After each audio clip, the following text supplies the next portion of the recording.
Ya, estoy grabando. Ya, profesor, lo dejo. Cualquier cosa me habla, ¿no? Vale, gracias, César.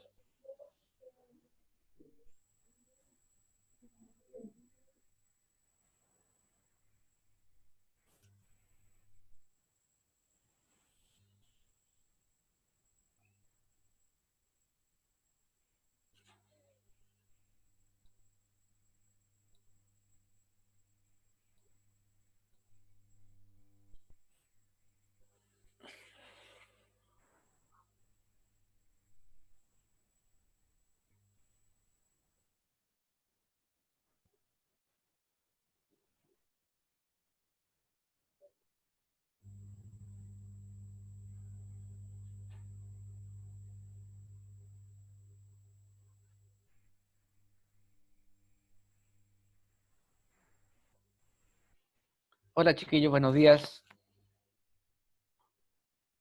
Buenos días. Hola, buen día, profe Luis Cárcamo. Hola Lucas, hola Nicolás. Profe. Hola, profesor. Hola Seba.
Bien, vamos a iniciar la clase de hoy. Esta es la cuarta clase, eh, así que vamos avanzando a muy buen ritmo. eh, y estuvimos viendo entonces los elementos de percepción, los elementos de aprendizaje que tienen que ver en, en- en situaciones de comunicación también. No solo pensar en el aprendizaje como una situación de escuela, sino también en situaciones de comunicación cotidiana y en situaciones de comunicación de masas también, digamos. Al final de cuentas, cada vez que nos comunicamos lo que sentimos eh, y nos da satisfacción es que nos damos cuenta que conocimos algo que no conocíamos, una opinión, un contenido, eh, e incorporamos información a nuestro cerebro, digamos. Entonces, todo el proceso cognitivo que veíamos de la percepción humana es la acción permanente con la que cada uno de nosotros se enfrenta a cualquier situación de comunicación. Eh, Creo que en la segunda o tercera clase, cuando hablábamos de percepción del tiempo, nos dábamos cuenta que había un factor importante en el procesamiento de información que tenía que ver con la atención. Decíamos que importaba el dominio de la tarea, la cantidad de información de la tarea y la atención que fuéramos capaces de poner en la tarea. Eh, Esa atención uno podría verla como un proceso mecánico o psicobiológico también, como la capacidad de alerta que tiene cualquier organismo vivo. Pero en el caso del ser humano está mediado por algo súper particular, que es el interés por esa información, digamos. A mí me puede interesar ver noticias o no me puede interesar, y eso va a mediar directamente en la comprensión de ese contenido. me puede interesar ver un tipo de película o no, y eso también va a ser determinante en, en la comprensión de esos contenidos o en la comprensión de un fenómeno que estamos viviendo. La clase de hoy tiene que ver un poco con eso. Vamos a hablar acerca de motivación humana y nos permite ir completando el esquema y pensar cómo funcionan los procesos cognitivos ante los consumos de información. Estoy buscando mis diapositivas.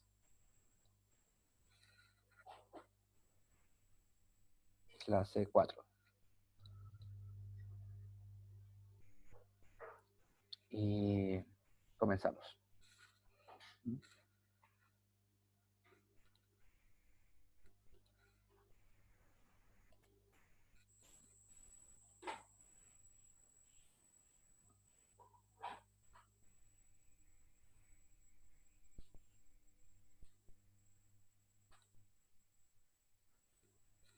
Ya.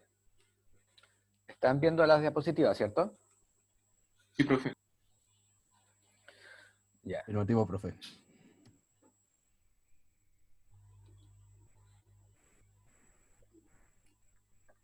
En este aspecto conceptual también tiene mucho que ver la historia y las formas de comprender el aprendizaje. Tanto así que las primeras definiciones de motivación son una segunda derivada del conductismo. Aquí nos volvemos a acordar de nuestro amigo Pavlov. Ayer, el lunes lo usábamos para hablar de aprendizaje, pero en realidad a Pavlov se le conoce como un estudioso de las conductas, ¿sí? Y de la motivación, entendida desde el conductismo, ¿sí? Desde esa misma base teórica. Para el conductismo, lo que sucede para generar cualquier conducta motivada, lo que hay que hacer es generar una operación ascendente hacia una necesidad, y luego el sujeto tiene conciencia biológica, antes que conciencia cognitiva incluso, sobre esa necesidad, desarrolla impulsos para la acción. ¿Sí? Y eso es lo que deriva en una conducta motivada. En términos biológicos clásicos, esto es, el mejor ejemplo es tener hambre. ¿Sí? La operación ascendente es biológica, nuestro organismo va desarrollando ciertos procesos químicos, nuestros órganos que están dedicados a eso secretan sustancias, y esas sustancias se van sumando y van interactuando hasta que sentimos la necesidad de comer. ¿Mm? Cuando sentimos la necesidad de comer, se desata, en algunos más salvajemente que en otros, los impulsos para la acción y atacan el refrigerador de la casa.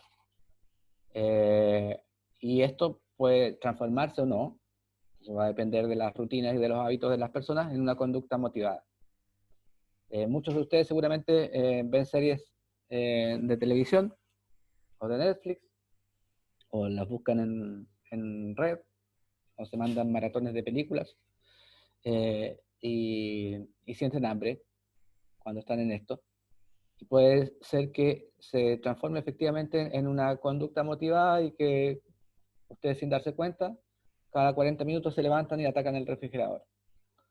Eso no está bien, pero es un ejemplo que sirve para explicar la acción biológica que hay detrás de una conducta motivada, digamos.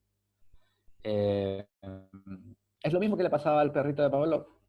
Incluso puede llegar a suceder que ustedes en realidad no tengan hambre y sus órganos no secreten las sustancias químicas necesarias para que en realidad tengan hambre, pero como están acostumbrados a que cuando ven películas tienen que comer, lo ejecutan igual que el perrito de Pavlov. En este caso, las películas son la campana, y la conducta motivada es comer galletas o papas fritas o lo que pillen a mano, digamos. Esa es la forma conductista de entender la motivación humana, digamos. Si se fijan en el segundo esquema de la diapositiva, que dice figura 8, lo que sucede es un paralelo en el caso de otro tipo de conductas que no tengan que ver con procesos biológicos. A la operación ascendente la vamos a denominar operación de aprendizaje. Al hábito, a la necesidad la vamos a denominar hábito, y al impulso para la acción la vamos a denominar dirección. ¿Esto cómo se explica, digamos? Un poco efecto de la vida en sociedad y de la institucionalización de ciertas acciones para que la sociedad funcione, la educación o el trabajo, por ejemplo. Nosotros estamos permanentemente desarrollando operaciones de aprendizaje cuando trabajamos o cuando estudiamos.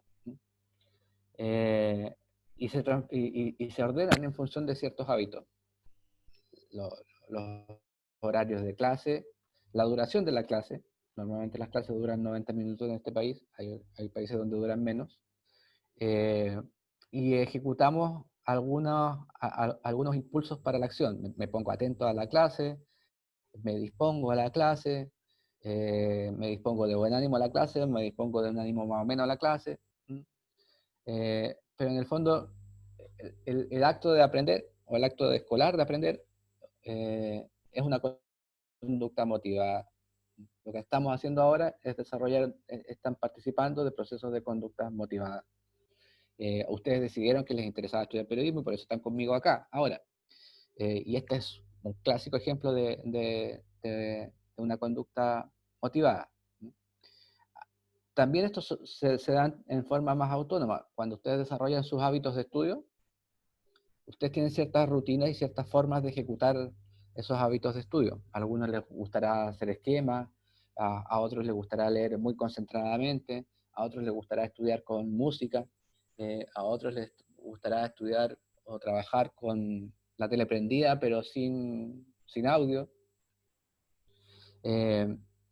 Y todas esas cosas tienen que ver con cierta estructuración que el ser humano se va dando para ejecutar las acciones que le interesa ejecutar, o que se ve motivado a ejecutar. A veces esta motivación no es tan natural, existe la motivación intrínseca y la motivación extrínseca. La intrínseca es la que nace de ti mismo, y la extrínseca obviamente la que viene desde afuera. En el caso del trabajo está mediado por un agente externo que es el sueldo, digamos. Entonces tu motivación tiene todo esto, pero no nace necesariamente de ti. Puede no gustarte el trabajo y no nace para nada de ti, sino que está motivada porque necesitas de resolver la situación salarial al fin de salarial a fin de mes. Ahora, si te gusta el trabajo y te pagan, mejor, ¿no? Entonces puedes tener una motivación intrínseca. A mí me gusta hacer clases. Y también una motivación extrínseca, que es la remuneración. Y desarrollamos hábitos para eso. Yo también desarrollo mis hábitos para hacer esto que estoy haciendo ahora. El día anterior preparo mi clase, reviso las diapositivas que tengo del año pasado, le hago ciertas modificaciones, pienso en los ejemplos, pienso en lo que les voy a decir, y aquí estoy. Entonces, todo esto es la reproducción de ese esquema que vemos allí. Ahora bien, no solo los psicólogos han pensado en el tema de las conductas motivadas, de las motivaciones.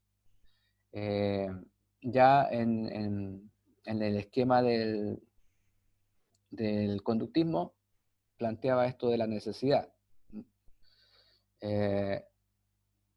La sociología, y ojo que no es la economía, también lo ha pensado.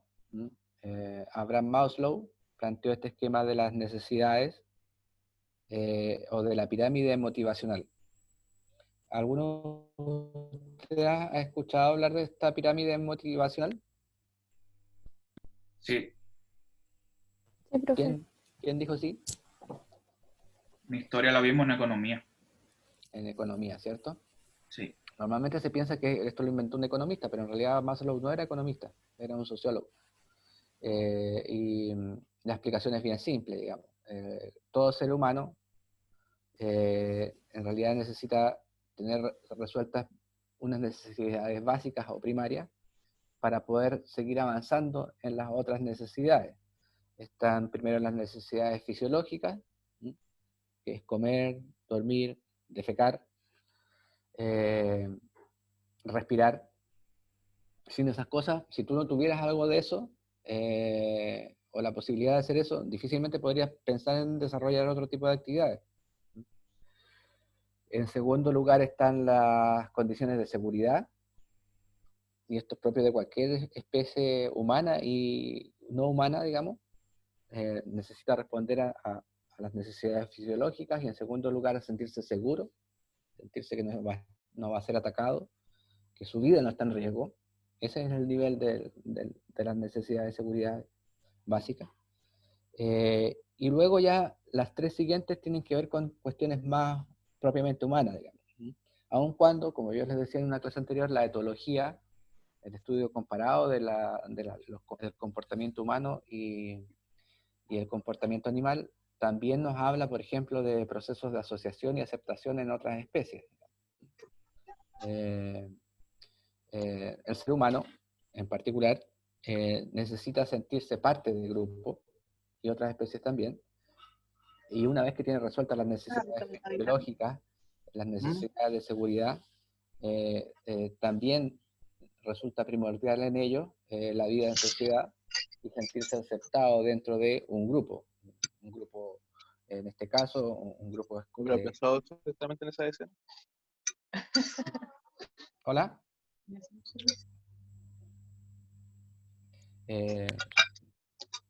No quiero dejar el mute la clase porque me interesa que me interrumpan, pero Javier, no apaga hacer el audio, preguntas. por favor. Javier, apaga el audio. Javier Meneses. Bueno, sigamos. Y prefiero que ustedes controlen el audio, ¿vale? Porque si Profe, alguien me quiere preguntar, ¿podría repetir, por favor, lo que dijo de asociación y aceptación? ¿O no quedó? Que no Sí. entendí con... ya, vale. Entonces, no solo en la especie humana, sino también en las especies animales, ya se observa la necesidad de asociación y aceptación.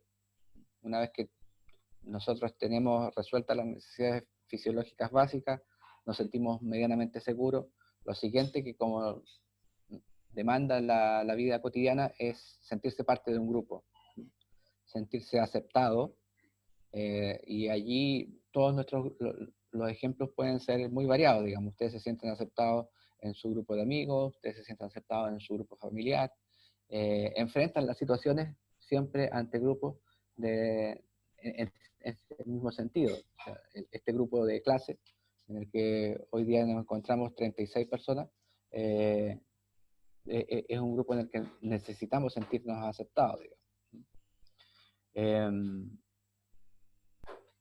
Para funcionar. Entonces, dentro de esas tres primeras necesidades, Herzberg las agrupa en categorías que tienen que ver con relaciones interpersonales básicas, como las que les mencionaba recién, y que tienen que ver con la calidad con la calidad de vida básica, digamos. La seguridad para los seres humanos no significa solo sentirse no atacado por un enemigo, digamos. La seguridad también se traduce en la sociedad actual en tener la certeza de recibir un salario, por ejemplo. Lo más básico que necesita el ser humano después de poder sentir que respira y come y se alimenta, digamos. Tener ciertas certezas, digamos. Que las condiciones de trabajo son medianamente cómodas y confortables en términos de asociación humana, digamos. Que la organización me recibe bien. Y eso es asociación. Luego de cumplidas esas necesidades, ese grupo de 3 tipos de necesidades básicas, vamos por las siguientes 2, que son más bien personales. La necesidad de estima.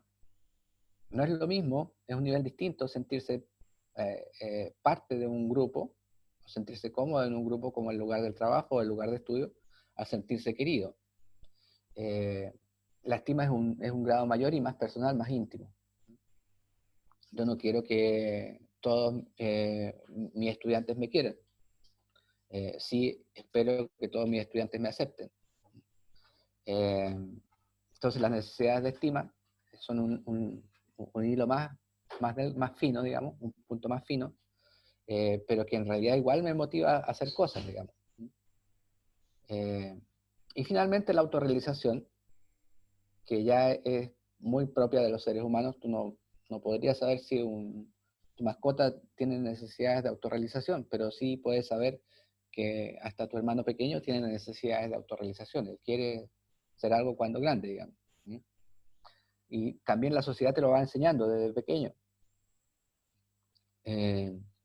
Y ves en la autorrealización muchos objetivos, digamos.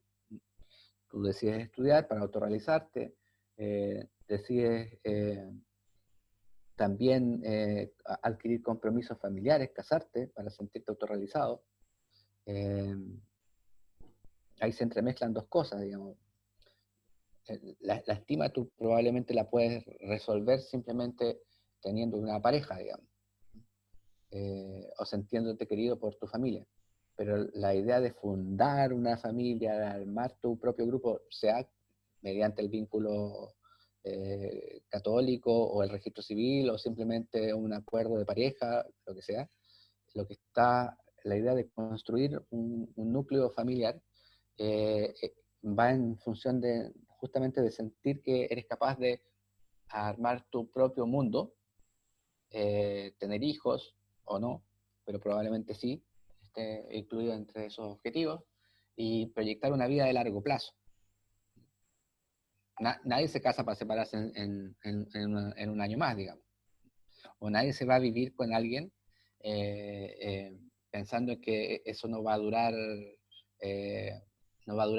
más de 2 meses, digamos. Puede suceder, pero son decisiones que involucran aspectos más bien de proyección de futuro relevante, digamos. El segundo grupo, entonces, de estos factores motivadores que plantea Herzberg, tienen todos que ver con el logro, con conseguir cosas mayores, digamos, y conseguir progresando, con sentir que consigues cosas mayores y que además puedes seguir proyectándote en el tiempo.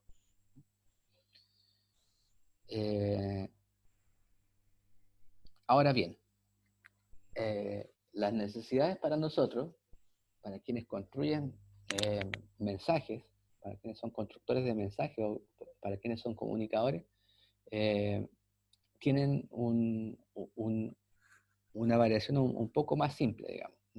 La economía ha usado esto de la necesidades fisiológicas, de seguridad, aceptación y estima y autorrealización, y uno incluso podría ver y buscar cómo los contenidos de las películas se asocian a esto. Hay películas que hablan sobre la autorrealización, ¿cierto? Hay películas que hablan sobre la seguridad. Hay películas que hablan sobre las necesidades fisiológicas o documentales. Y cosas así. Entonces se usan como contenido y la publicidad, por otra parte, la utiliza para organizar tu interés, para llamarte la atención, pero además para hacerte sentir que te importa eso. Entonces te ofrecen un posgrado como objeto de autorrealización. O te ofrecen incluso falsamente algo material, un auto, como objeto de realización. Un auto en realidad estaría en la lógica de las necesidades probablemente de seguridad, para poder moverse, para tener la certeza que va a llegar a tiempo a las cosas, digamos, a una actividad. Pero en realidad la publicidad muchas veces lo que hace es trastocar eso y venderte un objeto como un objeto de autorrealización, porque sabe que allí están las necesidades más complejas de alcanzar para el ser humano, digamos. Ahora bien, en términos de enfrentarse a los contenidos o a las acciones puntuales, la motivación humana puede desglosarse en muchas acciones más pequeñas, digamos. A nosotros, por ejemplo, al ser humano en particular, nos importa mucho percibir y conocer y saber lo que ocurre. Si estuviéramos ciegos o estuviéramos vendados, o la acción de vendarse, por ejemplo, lo que hace es aminorar tus procesos perceptivos y te puede hacer sentir inseguro o insatisfecho, digamos. Entonces la necesidad de percibir es una necesidad también bastante básica en los seres humanos. Y la gracia que tiene, en particular, es que la necesidad de percibir lo que hace en muchos casos es reemplazar algunos de los comportamientos activos propios del ser humano. Nosotros sentimos la necesidad de pasear, de respirar el aire, de ver la naturaleza, en la mayoría de los casos, digamos, o de ver gente. Mucha gente va al mall no para comprar, sino para ver gente, o disfruta viendo gente, otros disfrutan viendo la naturaleza, y esos son comportamientos más bien activos, ¿cierto? Pero la televisión, por ejemplo, lo que hace es tratar de ser un sucedáneo de todo ese tipo de cosas. Cuando tú estás observando un documental acerca de Venecia, en realidad te imaginas que te estás desplazando hacia ese lugar y que te estás moviendo por los ríos venecianos. No tan ilusamente, obvio, pero la necesidad que se está reemplazando es esa, la necesidad de conocer esos lugares, digamos. Sale un poco más caro y más difícil en pandemia aún, comprarse un pasaje y alojamiento para ir a Venecia, sale un poco más barato, bastante más y más cómodo, ver un documental. No es lo mismo, seguro que no es lo mismo, pero viene a suplir la necesidad de percibir muchos comportamientos activos propios del ser humano, digamos, y que son propios de la naturaleza humana. El ser humano en principio no era sedentario, ¿cierto? Y lo que hacía era explorar en busca de alimento, pero también era porque se sentía la necesidad de desplazarse, digamos. Un niño pequeño aprende a caminar, primero gateando, luego dando los primeros pasos, porque siente la necesidad de moverse para alcanzar las cosas que están sobre la mesa, para explorar también.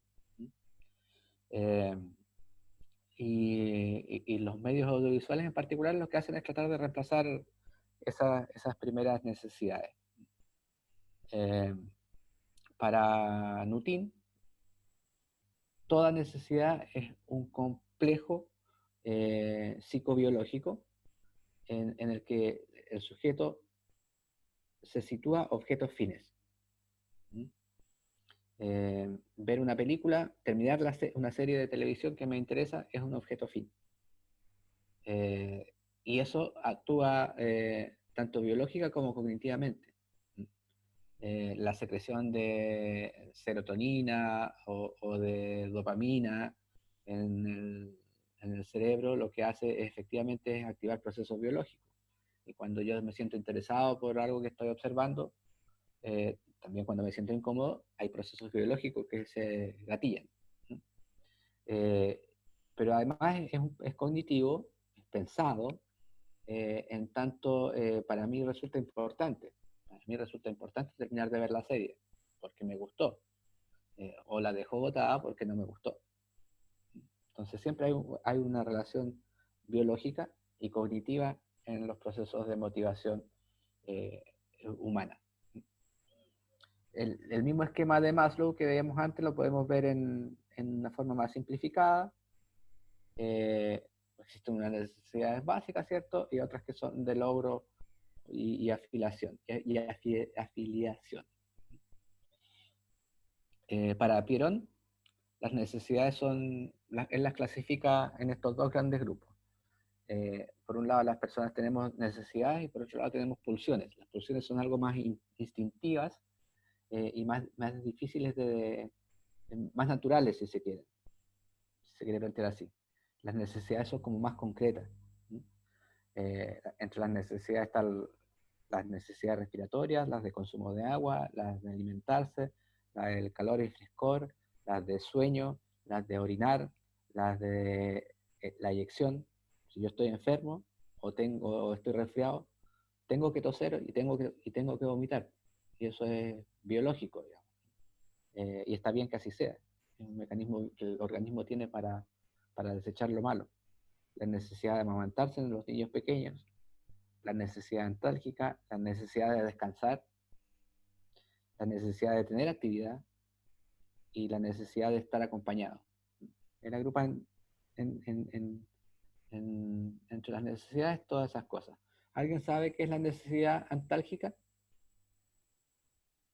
¿O qué puede ser lo antálgico?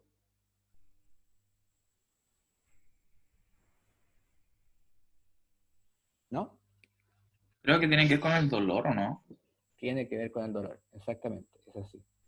Lleva su nombre desde una postura del cuerpo, que es la postura fetal. A nosotros nos duele la guata y la solución que le da a nuestro organismo en forma instantánea es volver a la postura fetal. Si alguien nos va a atacar, ¿cómo nos protegemos? Volvemos a la postura fetal. Y es una postura que tiene que ver con el orden de la columna vertebral y que es la postura que tenemos cuando estamos en el vientre materno. Estar como rolladitos.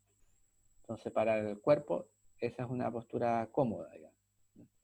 Y que nos hace sentir un poco de alivio. Si el dolor es muy intenso, por mucho que te pongas en posición fetal, no va a pasar, digamos. Pero instintivamente lo haces. Y entre las pulsiones, Pierón establece las pulsiones de atención exploratoria, las pulsiones sexuales, las pulsiones paternales. Es raro esto de querer ser o no querer ser padre o madre. La gente dice como que siente la necesidad. Muchas veces es también planificado, ¿cierto? O sea, o en esta sociedad hoy en día es planificado. Pero en muchas ocasiones tienen que ver con la idea de armar familia y es como una suerte de impulso. La agresividad y la dominación. Tú sientes la pulsión de dominar. Tu naturaleza animal un poco lo define así. No se trata de ser agresivo al nivel de la agresión física, digamos, la dominación de tener amarrado a tus hijos o a tu pareja, digamos, sino más bien de prevalecer. Y permanentemente el proceso humano de convivencia lo que te hace es aprender a ceder en esos espacios, digamos. La necesidad de defenderte si te sientes atacado, las necesidades hedónicas, las necesidades de competir, o sea, las pulsiones de competir, perdón, estaban en el lado de las pulsiones, lo siento, y las pulsiones de comunicación y solidaridad. Aquí me detengo en, ¿alguien sabe lo que es hedónico? ¿O a qué concepto se puede asociar eso?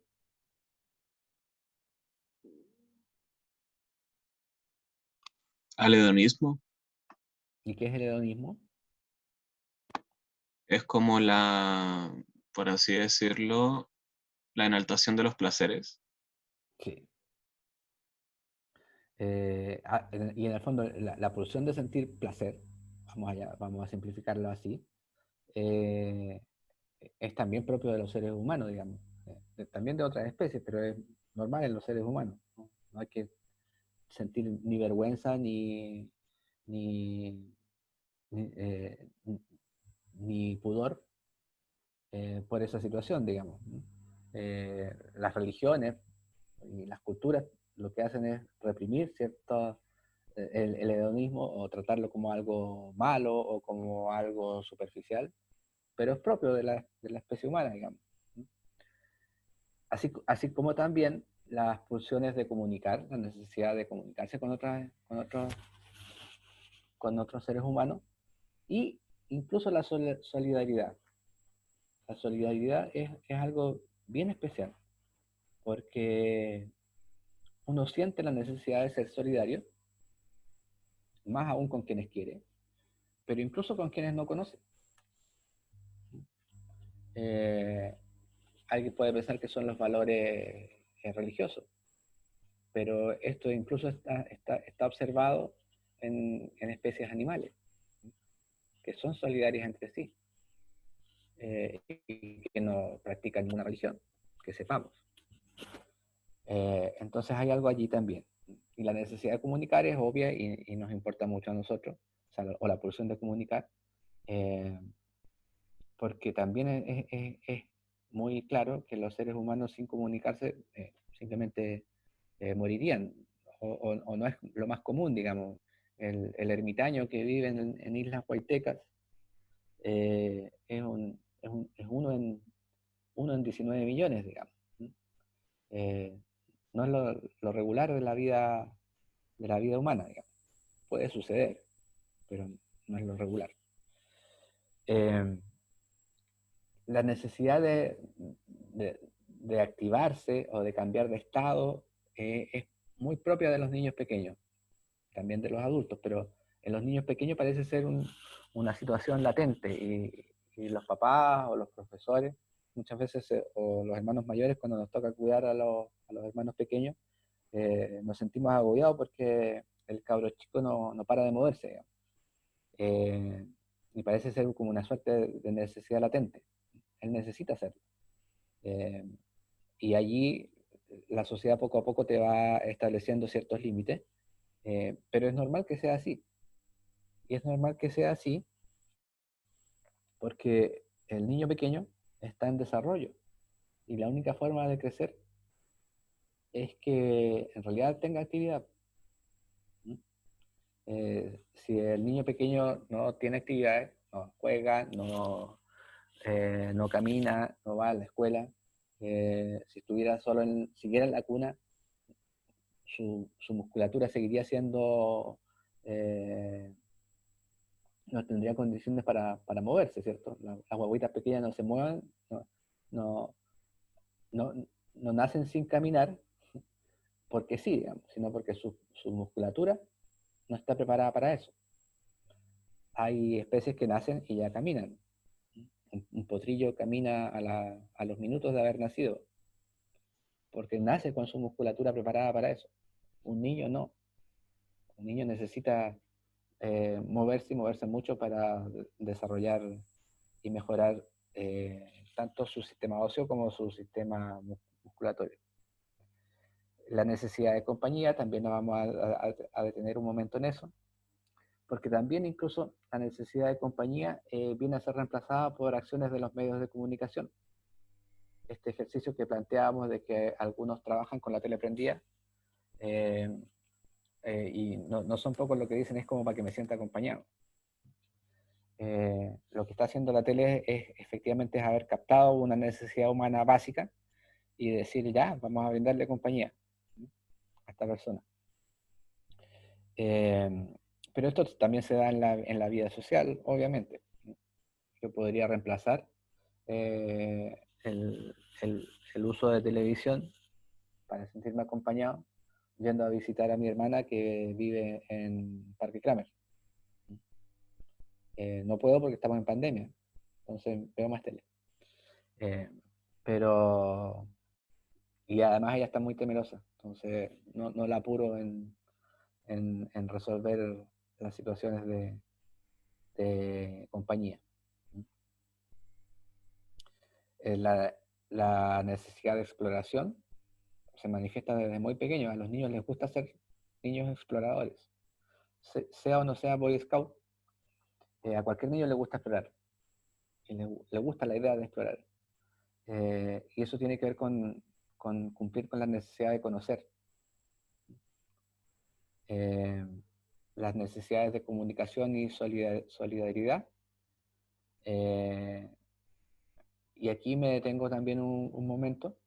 Por un lado está la necesidad de comunicarse, obviamente, establecer relaciones e intercambiar ideas con otra persona.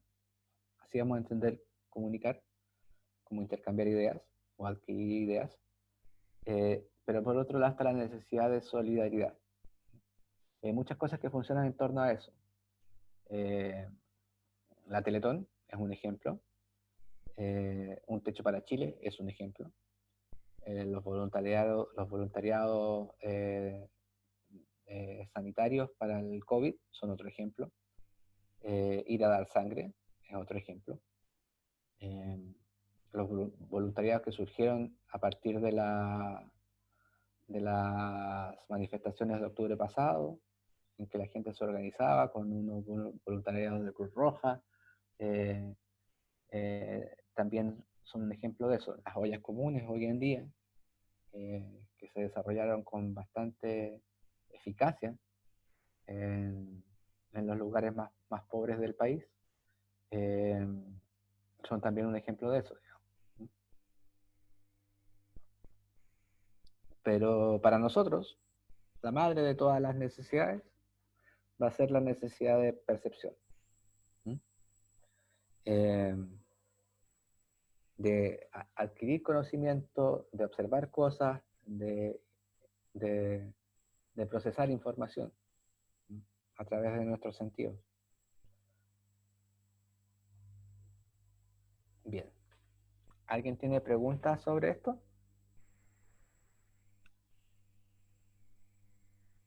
¿No?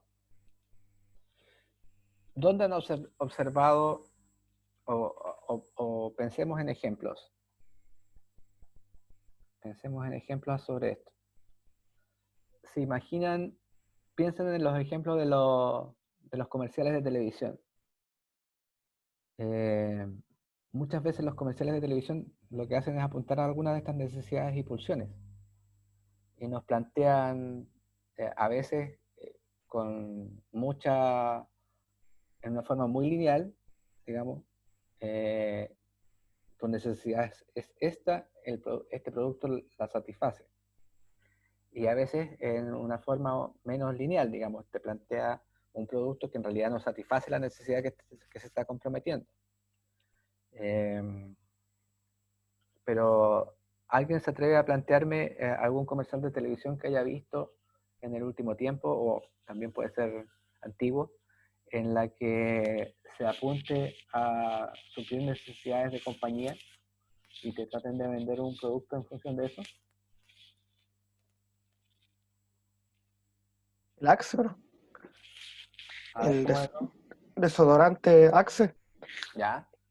¿Qué te ofrecía Axe? Decía que según que usabas el desodorante ibas a tener mujeres, o ibas a ser más atractivo para la mujer. Entonces, ¿a qué necesidad estaba apuntando? De compañía.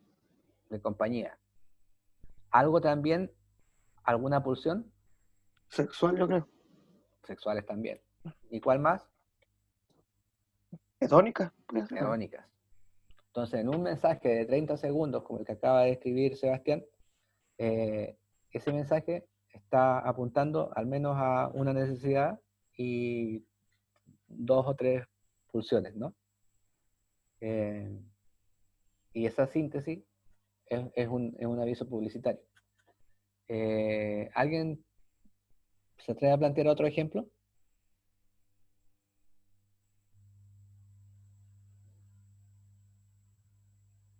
Las compañías telefónicas, ¿qué es lo que te ofrecen?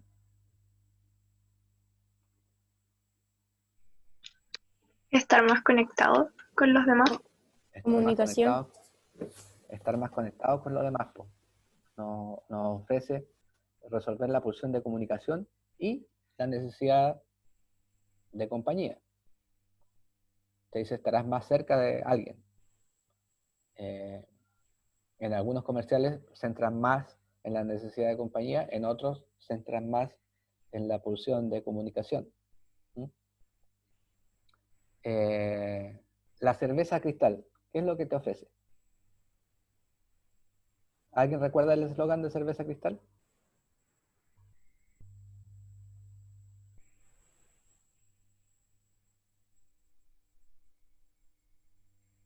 Ya ¿Más no toman. No me cerveza o acuerdo. no? ¿Cómo? ¿Más cerveza o no? No. ¿No? ¿Siempre da más o no? No. No toman cerveza Cristal. ¿Qué cerveza toman? No, yo no veo. Única y grande y nuestra. Única, grande y nuestra. ¿A qué necesidades creen que ustedes están apuntando con ese eslogan?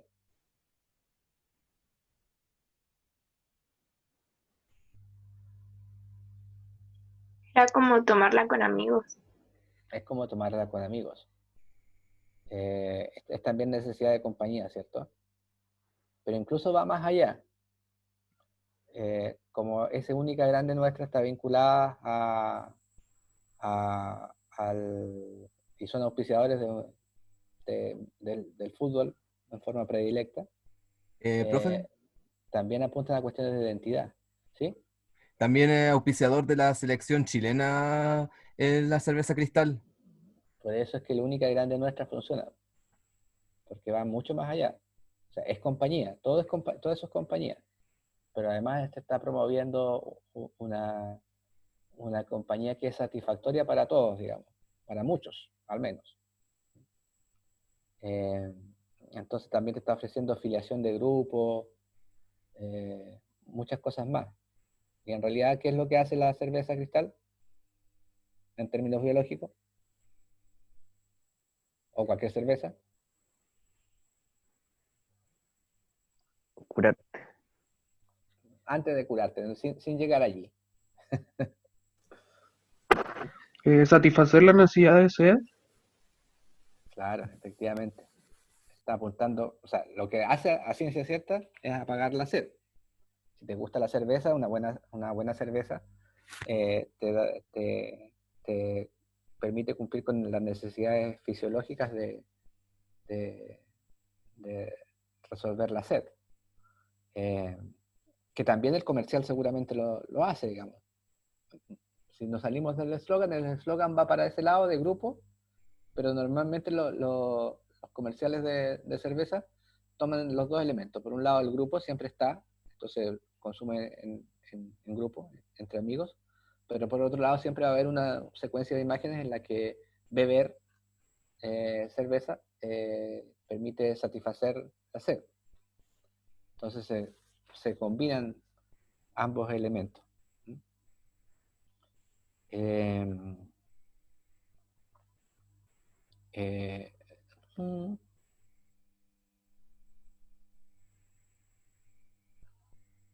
¿Alguien se atreve a plantear algún otro ejemplo de una publicidad o de un comercial?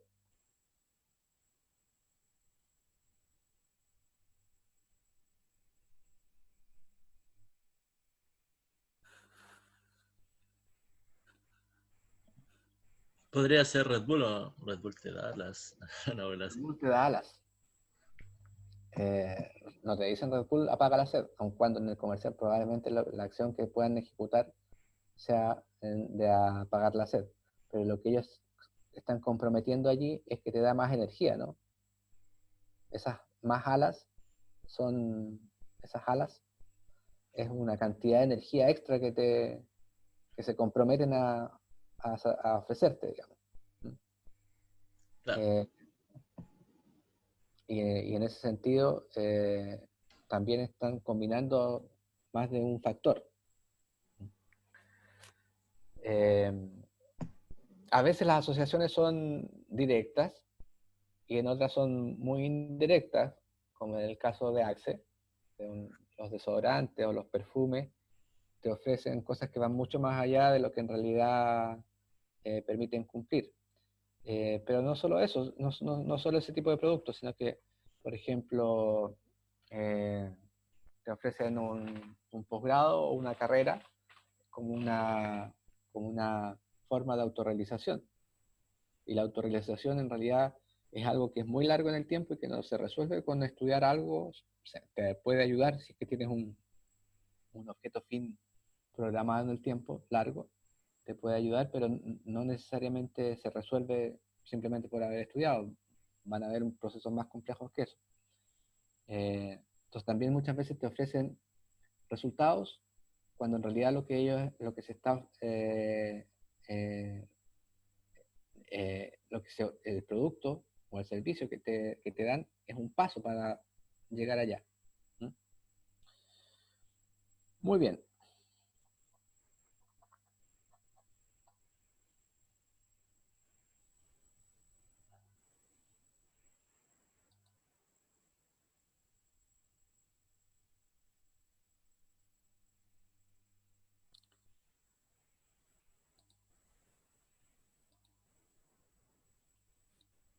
Estoy buscando la otra secuencia de diapositivas. No crean que me quedé mudo. Profesor Cárcamo, Dígame. yo tengo anotado todo sobre la motivación desde es importante hasta edad, la más tierna edad en el hombre con el contemporáneo o algo así, porque yo lo tengo anotado en mi cuaderno para tomar apuntes. Ya. Eso nomás para comenzar antes de Ya. decirle. Eso estaba tomado, lo anotaste desde las diapositivas. Así es. Ya. Recuerden que todas las diapositivas están disponibles en Cibeduc y las pueden revisar cuantas veces quieran, digamos. Vale, profe, gracias. Ok.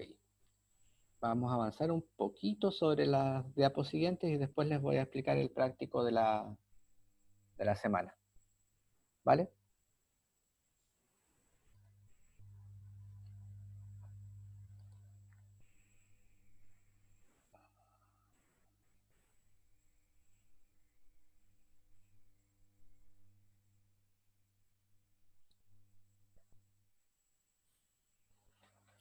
Muy bien. Ya en los ejemplos que veíamos acerca de motivación, nos permiten nos permiten darnos cuenta de la comprensión social de los procesos perceptivos, digamos. El desarrollo de los medios de comunicación, por ahí y la masificación de estos, digamos, con la televisión en particular, en los años 60, se empieza a pensar en un concepto que va a ser definitivo para la comunicación de masa, que es el concepto de públicos destinatarios. Todo mensaje está construido para un público destinatario. Asimismo, como dábamos ejemplos de avisos publicitarios, hay avisos publicitarios de productos que son de un mismo tipo, digamos, y que están diferenciados etariamente o grupalmente. Decíamos que la cerveza Cristal, única grande nuestra, está como asociada al fútbol y a ese tipo de actividades. Pero puede ser que la cerveza Kuzman no esté asociada al fútbol, y no lo está, digamos. Y también desarrolla algunas estrategias de publicidad. O puede ser que a alguien se le ocurra hacer una cerveza femenina, que sería bastante distinta de la cerveza Cristal, destinada a la conversación de amigas, por ejemplo.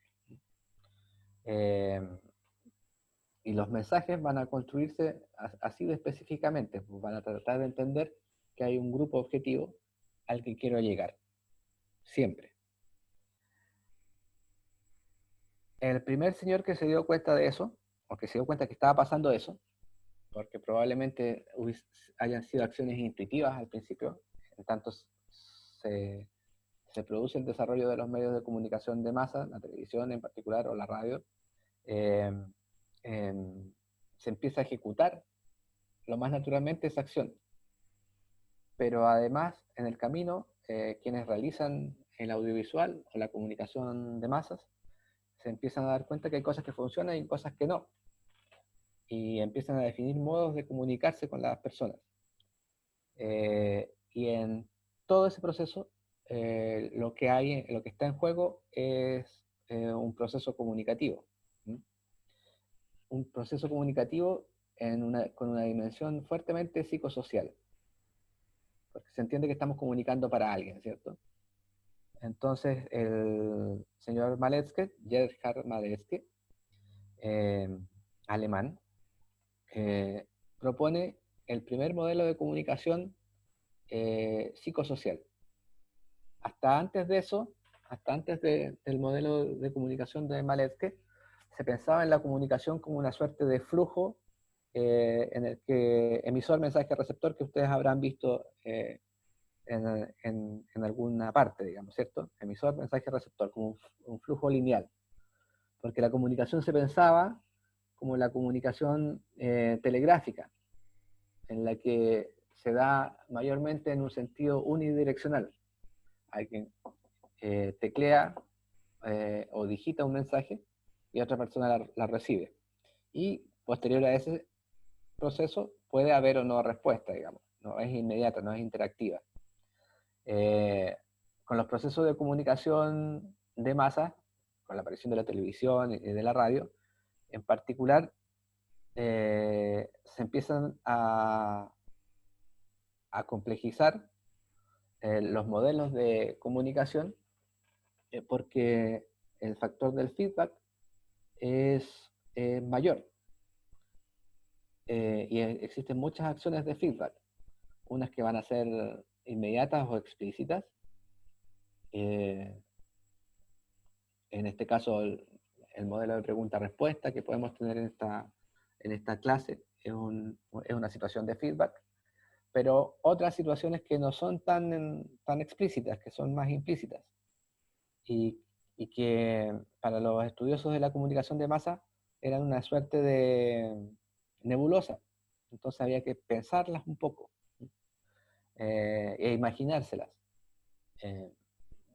En este proceso que estamos teniendo en este minuto, en particular, por ejemplo, que ustedes se conecten sin cámara, que ustedes se conecten es un primer feedback.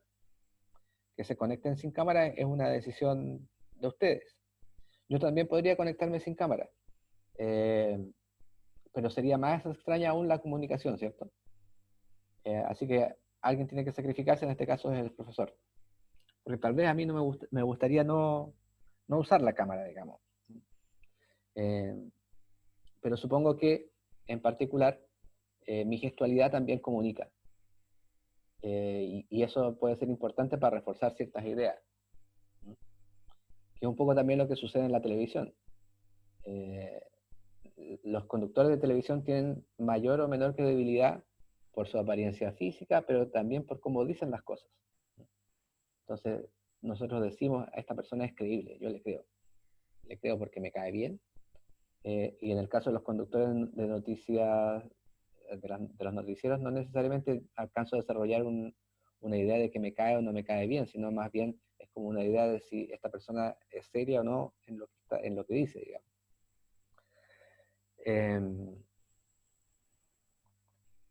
Bueno, el señor Maletzke se da cuenta de todo eso y dice el modelo es más complejo que un emisor medio receptor. Y aunque no se pueda observar directamente el feedback siempre está. Siempre pasan cosas cuando alguien escucha un mensaje. Y también siempre pasan cosas cuando alguien comunica un mensaje. Entonces el comunicador de ese mensaje, que es la C en el esquema, tiene aspectos de personalidad que transmite, tiene una autoimagen, él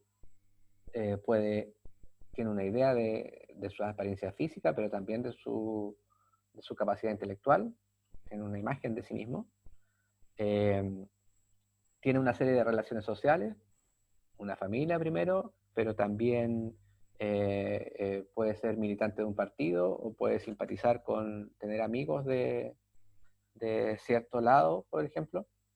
¿Alguien sabe de qué tendencia política es Juan Cristóbal Guarelo? ¿De izquierda será, no? Ya. ¿Eso tú lo intuyes a partir de qué elementos? Es que él contaba que su papá había sido preso político, creo, algo así. O ¿Alguna que vez? fue dirigente sindical, creo, algo así. Y ayudó a un montón de gente. Claro. Pero por otro lado, ¿es primo de quién? No, ahí no sé. De Nicolás Larraín. ¿Cuál? Hasta se parecen físicamente. ¿El del Hacen el SQC? el de CQC. ¿Y ese señor es de izquierda o de derecha? Ese es facho. ¿Es Ese facho? No facho. sabía. Y es su primo. De hecho, si pones la cara, puedes hasta hacer un meme con él. Mm. Puedes poner las caras, se parecen. Y también es primo del actor cómico que hace algunas teleseries, Fernando Larraín, casado con hijos. El Tito. Tito Y Larraín. del mago Larraín. Y claro, su tío Hazte era el por mago. favor. Ya. Entonces él tiene una serie de relaciones sociales que también determinan la forma en que él se construye como comunicador. Él habla de deporte en la mayoría de las veces, no está hablando de política. También es amigo personal de don Fernando Atria. ¿Alguien sabe quién es don Fernando Atria? Abogado constitucionalista. Un abogado constitucionalista, ex militante del Partido Socialista, hoy en día armando su propio partido o movimiento al interior del Frente Amplio.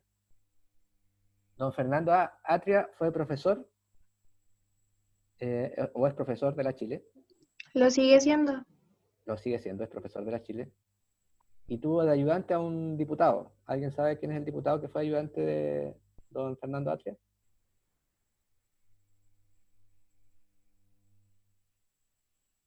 El Gabriel Boric. Entonces, don Juan Cristóbal Guarelo, volviendo donde don Juan Cristóbal Guarelo, se construye también como comunicador con componentes propios de sus relaciones sociales. ¿No? Nadie es un ente aislado. Y esta idea de la objetividad del periodista que no tiene postura política es bien extraña, digamos, porque es muy, muy difícil de lograr. Pero además es miembro de un equipo de trabajo.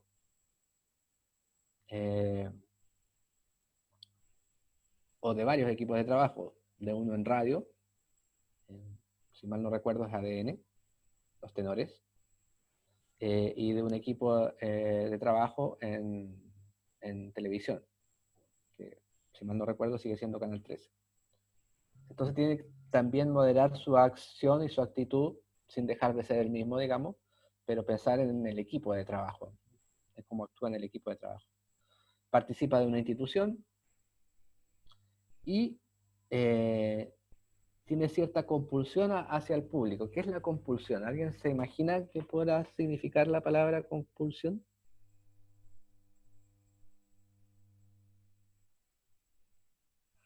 Es como una idea previa que te impulsa a actuar. De cierta manera. Entonces, él elige hablarle así a la gente, al público.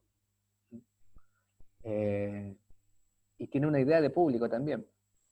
Él tiene una idea de público que es una idea de que el público es un poco más crítico, aunque esté hablando de fútbol, que la idea de público que tiene el hijo de Fuyú, que también es comentarista deportivo. Y también es distinta de la idea que tiene del público el Aldo Chapacase, que no deja de ser crítico, pero su trato es como una suerte más de amigo, digamos, más de hacer bromas y ese tipo de cosas, ¿no? Guarelo haciendo bromas no es fácil de encontrar. Todos esos elementos constituyen al comunicador, por un lado. El medio también tiene algunos elementos. Se configura de cierta forma y también establece ciertas compulsiones sobre cómo tiene que ser el mensaje. El mensaje debe ser así. ¿Han visto el último comercial del Canal 13?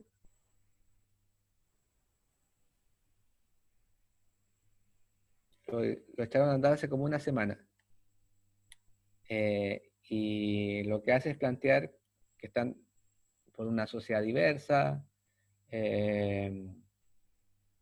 no tienen rollos con la homosexualidad, lo que les interesa es acompañarte y acompañar a todos, que es muy distinta de la compulsión que manifestaban hace 5 años atrás, ya el año pasado, digamos. Y claro, tiene que ver con un proceso editorial que ha venido cambiando. Anteriormente era un canal de la Iglesia Católica, luego lo compra Luxic, se liberaliza y para los efectos actuales saben que la sociedad está cambiando, entonces ellos tienen que manifestar también ese mensaje. ¿Sí? Y eso establece cierta compulsión sobre el mensaje. Y, bueno, en la cajita están los medios de comunicación de masa, obviamente, y en el otro extremo están los receptores, que somos nosotros los televidentes o los auditores, que al igual que el conductor o el comunicador, tiene prácticamente los mismos elementos. Hay una estructura de personalidad, hay una autoimagen, hay unas relaciones sociales, y se siente un poco o no, un poco o mucho, miembro de un público. ¿Mm? Esto particularmente interesante en el consumo de series. En el consumo de series tú sabes que aunque en algún punto del planeta hay mucha gente que es parte de ese público. Antiguamente los noticieros también eran así, pero eso se ha perdido. Los programas seriados, en ese sentido, mantienen esa idea de hacer sentir o de que la gente se sienta miembro de un público. Las teleseries, incluso los programas de juegos, como el pasapalabra, que podría ser algo muy sencillo, sabe que los que lo ven se sienten parte de un público. Y tienen también todos estos elementos. El receptor lo que hace es hacer una selección de la oferta programática, vive el efecto de los medios de comunicación de masa en procesos muy particulares o lo podemos ver circunscrito a situaciones puntuales. Por ejemplo, cuando estoy viendo una serie, ese mensaje está construido para que tú sientas o vivas un efecto de suspenso o de miedo. Entonces tú vives ese efecto. También tienes una idea sobre cómo funciona el medio. O sobre cómo funciona el producto. En el caso de los noticieros de televisión te damos una idea acerca de este medio es más de izquierda, este medio es no, el medio más de izquierda casi que no existe en Chile, pero este medio es más progresista, CNN Chile, por ejemplo. Este medio es más de derecha. Incluso puede ser que el medio varíe en función de sus conductores. Tú puedes pensar que el noticiero leído por Juan Manuel Ramírez en Mega Noticias es más progresista, siendo el mismo canal, que el noticiero leído por José Luis Repening en el mismo canal. Entonces tú te armas una idea de cómo es eso. Te generas una imagen del medio y a la vez de los participantes del medio, de los conductores. Este modelo, Madetsky lo pensó en los años 60, mirando noticieros de televisión, no mirando series de Netflix, porque no existían. Y no estaba esta idea tan avanzada del público o de los fans de ese tipo de programa.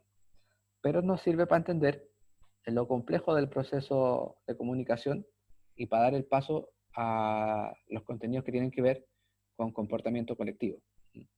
Porque en la relación de comunicación de masa, el comportamiento colectivo es un comportamiento de público. En otras relaciones, como los movimientos sociales, también es un espacio de comunicación, pero ahí tú no te comportas como público, digamos. Hoy en día, con las redes sociales, lo que pasa es eso justamente, que tú eres parte de un movimiento social, o te sientes parte de un movimiento social, pero también te sientes público de un movimiento social y pasas a ser una suerte de fan de ese movimiento. Entonces, resumiendo, el receptor también tiene rasgos de personalidad que normalmente el medio intenta comprenderlos en forma estandarizada. La gente joven es alegre, los abuelitos son más reflexivos, no sé. Para poder apuntar con el producto, porque si pensáramos en la diversidad de abuelitos o en la diversidad de jóvenes, ciertamente nunca terminaríamos de diseñar los personajes que se requieren para ese producto. En el texto de Igartúa, que tienen disponibles en Cibedu, él establece como las tipologías de personajes que se construyen y cómo se construyen los personajes en audiovisual. Y esa construcción de personajes la podemos pensar no solo para series de televisión o para construcción de mensajes dramáticos o de comedia, sino que también tratemos de pensarlo en otros tipos de productos comunicativos que no tienen ese tenor, digamos, como los noticieros o las transmisiones deportivas, digamos. En las transmisiones deportivas, los relatores cumplen un rol y establecen un rol. Tienen una autoimagen alta, media o baja de sí mismos, digamos, los receptores. Tienen relaciones sociales homogéneas o heterogéneas. Nos juntamos con mucha gente igual a nosotros, o nos juntamos con mucha gente diversa, y eso importa a la hora de pensar en un público destinatario, y también puede ser un público estable, un público fiel, o un público casual. Y hay programas que apuntan a públicos más casuales, y otros que apuntan a tener un público estable. Todos quisieran tener el público estable y el público más grande del mundo, pero no siempre los productos se definen para eso. Pasapalabra puede tener un público menos estable. Lo ideal es que tenga un público estable, que siempre sean las mismas personas y muchas personas las que lo vean. Pero en realidad yo puedo ver este capítulo de Pasapalabra sin haber visto el anterior. En cambio, una serie de televisión necesita de un público estable que haya visto el capítulo anterior para comprender el capítulo actual. Los noticieros pueden tener públicos casuales, y normalmente la gente hace zapping y se va cambiando el noticiero.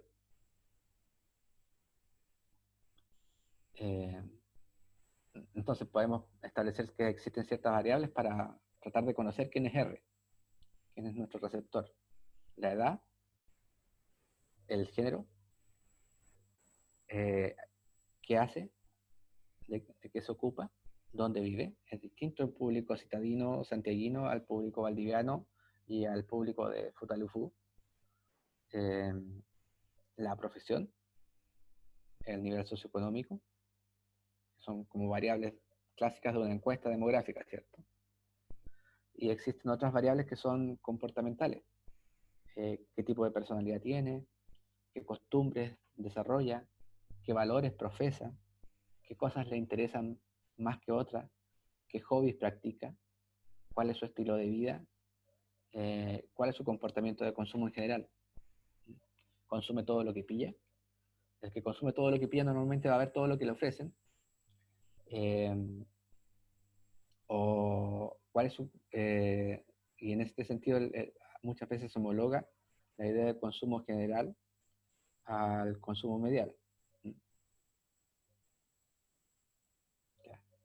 Hasta aquí vamos a dejar la clase de hoy. En la siguiente clase profundizamos sobre estos elementos. Ahora les voy a dar instrucciones para el práctico de la semana. Vi que me entregaron muchos prácticos, eso está bien. Hoy día en la tarde voy a ordenar y al menos les voy a dar un checklist de quiénes entregaron qué prácticos, quiénes cumplieron, para que así tengan certeza de que entregaron el práctico y que el profesor los vio. Posterior a eso hago la calificación, que también es más o menos rápida, porque en tanto se ejecuta el práctico, es muy difícil que el práctico tenga una nota insuficiente. Casi por el hecho de entregarlo van a tener un 4. y de allí en adelante lo bien ejecutado que esté el práctico va a dar la variación de la calificación, pero normalmente las notas de práctico van entre 5 y 7. Y por eso es importante que aprovechen de hacerlos, porque una secuencia bien ejecutada de prácticos es medio ramo aprobado, digamos. Y siempre van a ser en la misma secuencia que ha sido hasta aquí. Siempre se entregan hasta el martes de la semana siguiente. En algunos casos, cuando el curso era presencial y se trataba de ir a la calle y encuestar, yo les daba menos tiempo, 24 o 48 horas, pero en realidad no hay problema en que esto demore una semana. Son siempre tareas que pueden hacer muy rápido, digamos, y que nos demandan grandes dificultades. Ya, estoy buscando el práctico, me dejo de hablar. Práctico 2.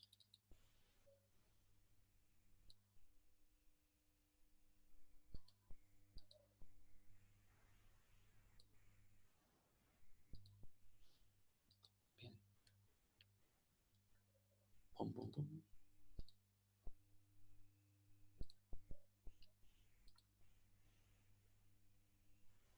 Va. Pequeño problema.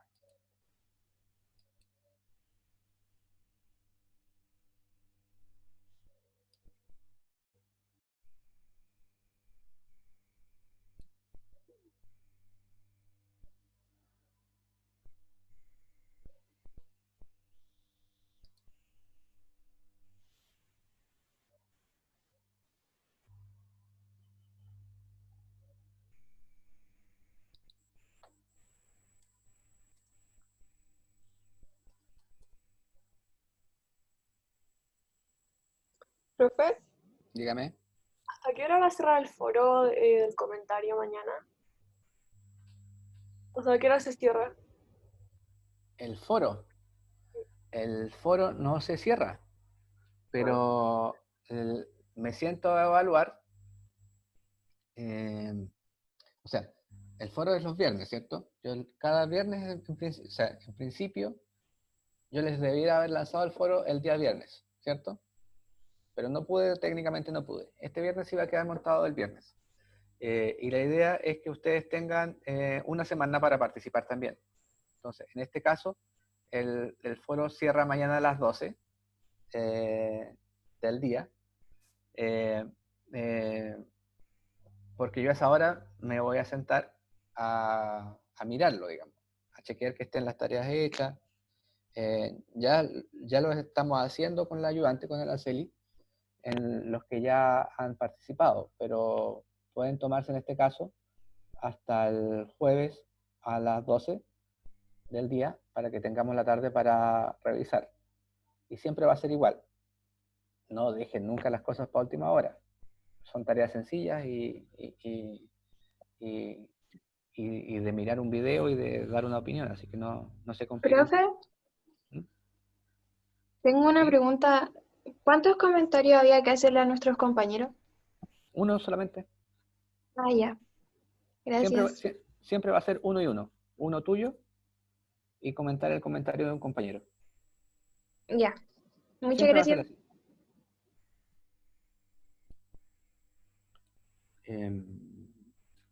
Ya. Voy a tener que ir a Cibedu.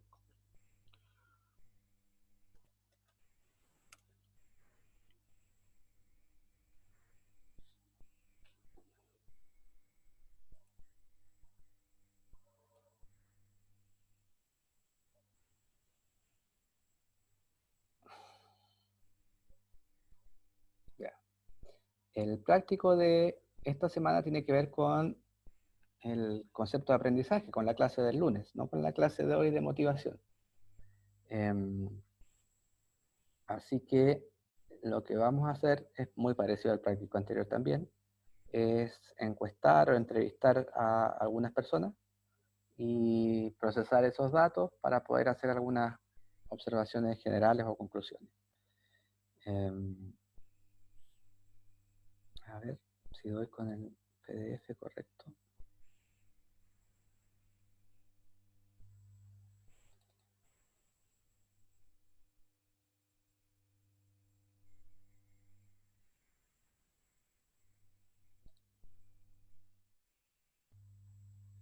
Ahí sí. Ahí sí.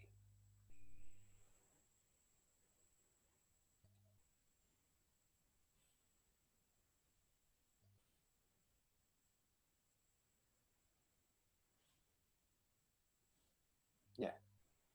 Están viendo el práctico, ¿cierto? Sí, profe. Ya. Este es el práctico 2. Les pido que el práctico se ejecuta en duplas, pero el informe es de A4, ¿vale?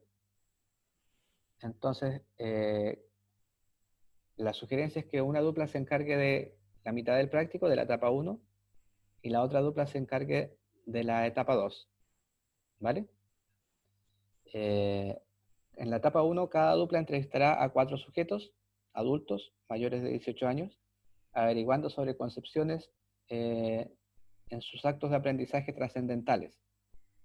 La idea es que le preguntemos a estas personas qué recuerda como un aprendizaje trascendente en su vida. Alguien te puede responder cosas escolarizadas, como yo aprendí acerca de la Segunda Guerra Mundial, o alguien te puede decir que él aprendió valores con su tío de Santiago, y va a estar bien igual, la respuesta vale lo mismo, digamos.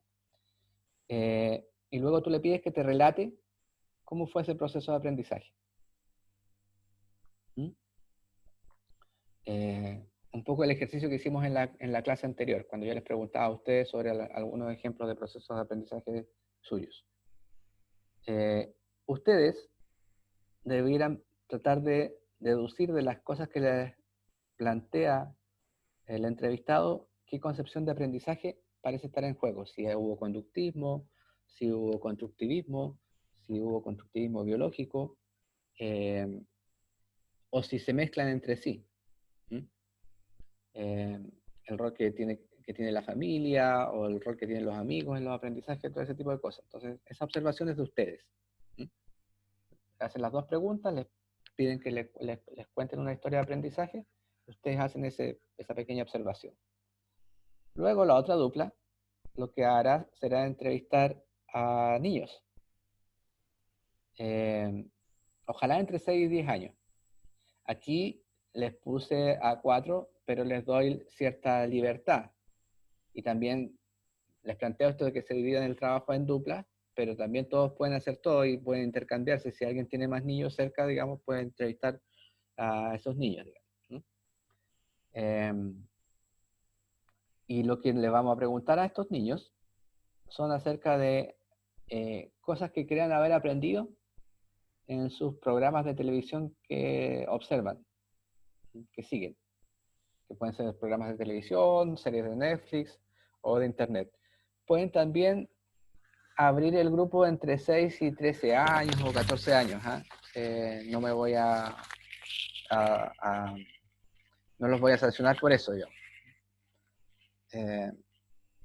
Y a esas personas les preguntas cuáles son sus programas favoritos, por qué les gusta ese programa, ¿crees que en algún momento aprendiste algo de ese programa? Recién ahí le preguntan si aprendió algo. Y los dejan reflexionar.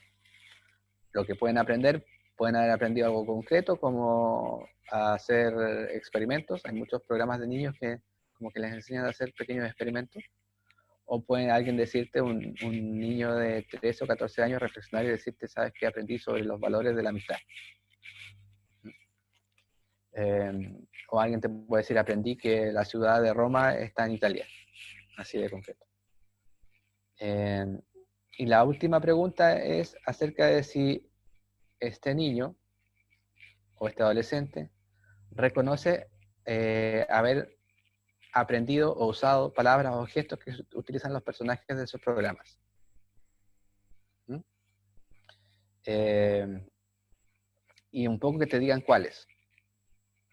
Se habrán fijado que sus hermanos pequeños o sus primos usan palabras que ustedes no usan. Y son producto del consumo de ciertos programas de televisión. Los niños ahora le dicen a los cerros, le dicen colina. Yo nunca le dije colina. Entonces, aprenden palabras, e incluso modismos. Hay muchos niños y adolescentes que usan modismos mexicanos hoy en día, porque las traducciones de los programas o mucha de la confección de ciertos programas de televisión están originadas en México, digamos. Y también hay influencias desde el lado de los youtubers. Los youtubers de los niños pequeños introducen ciertos vocablos, y es parte del gancho que tiene para el uso cotidiano, ¿no? Entonces quiero que también traten de detectar esas cosas. Esas preguntas que ustedes van a hacer y que van a ser más bien conversadas y ustedes van a apuntar, deben procesarlas luego en estas tablitas de análisis o de síntesis, al igual que en el trabajo anterior. Una tablita de síntesis para las preguntas que le hacen a los adultos y otra tablita de síntesis para las preguntas que le hacen a los niños. Ya. Los estudiantes se organizan en equipos de A4 para aplicar las entrevistas, recabando la información y organizándola en tablas.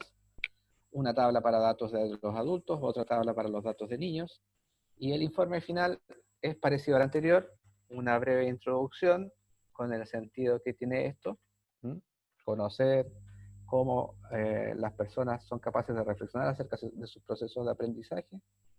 En el caso de los niños, ¿qué reconocen los niños como aprendizaje desde los medios de comunicación que siguen? Incorporan en el informe las tablas de análisis y redactan un pequeño informe, unas pequeñas conclusiones, al igual que en el práctico anterior. Aquí, antes yo les dije que tenían 3 páginas, ahora tienen 4. Pueden explayarse un poquito más porque seguramente las tablas de datos, como son 2, le van a ocupar un poco más de espacio. Siempre son plazos tamaños máximos, ¿eh? Si esto alguien lo hace en 2 páginas y está completo, va a estar bien igual. Si usa interlineado simple o interlineado doble, el profesor ya está acostumbrado a eso y no valora los trabajos por el volumen. Por eso es que el volumen está dado en palabras, no en líneas, ni en extensiones de página. Y les pido que no olviden de cuidar mucho la ortografía y la redacción, siempre con frases cortas y completas, bien organizadas. Sujeto, verbo, complemento. Siempre una oración se va a entender en tanto tenga esos 3 elementos. Sujeto, quienes hacen la acción, el verbo, y en qué contexto. En tal momento, en tal lugar, o para tal objetivo, etc. Este tipo de recomendaciones obviamente no son fundamentales para el práctico, pero son propios de la enseñanza del periodismo y del dominio del lenguaje, que para ustedes va a ser el dominio axial o principal. Eso, ¿tienen algunas dudas respecto del práctico? No, profe. Ya, súper. Al igual que la vez anterior, tienen una semana para hacerlo. Y el plazo límite es el martes a las 23:59 horas. ¿Vale? Si alguien se atrasa 5 minutos, 1 hora, no va a cambiar mucho porque se imaginarán que, claro, el profesor es bueno para trasnochar, pero no está esperando sus prácticos, seguramente está haciendo otras cosas, entonces no va a comenzar a revisarlos antes del próximo día. Pero yo les recomiendo que traten de hacerse el hábito de responder las tareas en los tiempos que les sugiero, porque son tiempos bastante holgados, digamos, y también les ayuda a establecer hábitos y que después no se les acumulen las tareas todas el viernes. Esta tarea la entregan los martes y la otra tarea la la entregan se da el viernes para que la entreguen el jueves, digamos. Entonces, nunca van a tener que entregar el foro, a menos que ustedes cometan el error de caer en eso, el foro y el práctico juntos. También ustedes pueden decidir, ya, como grupo nosotros vamos a trabajar siempre y vamos a entregar los prácticos de psicología los lunes por la tarde, porque tengo tiempo para hacerlo los lunes por la tarde. Y voy a hacer los foros siempre los fines de semana, porque como es un trabajo individual, lo hago a la hora que yo quiera. Así que ustedes vayan tratando de establecerse justamente esos hábitos para que no se les acumulen tareas hacia el final. Bueno, chiquillos, los dejo por hoy. Profe, Dígame. es que se me cortó un poco el Zoom cuando explicó lo de los niños. ¿Cuántos niños hay que hacer? 4. Gracias. 4. Un poco las tablitas lo marcan, ¿ah? Si alguien hace más porque le gustó hacerlo y para obtener una idea más fidedigna, puede hacer más, ¿ah? Pero tampoco les voy a dar premio por hacer más. Estas son las reglas del práctico y son para todos, digamos. Y tiene que ser así. Nos vemos entonces la próxima semana. ¿Alguien escribió algo en el chat? Alguien esperaba su premio. Bueno, por hacer más. A lo mejor al final cuando volvamos a clases presenciales, algún día les llevo premio a la sala. Cuídense mucho y nos vemos el próximo lunes. Ah, profe, que esté bien. Bueno, profe, igual. Chao, Profe. profe. Profesor. Profe. Chao, profe. Chao, profe. Chao.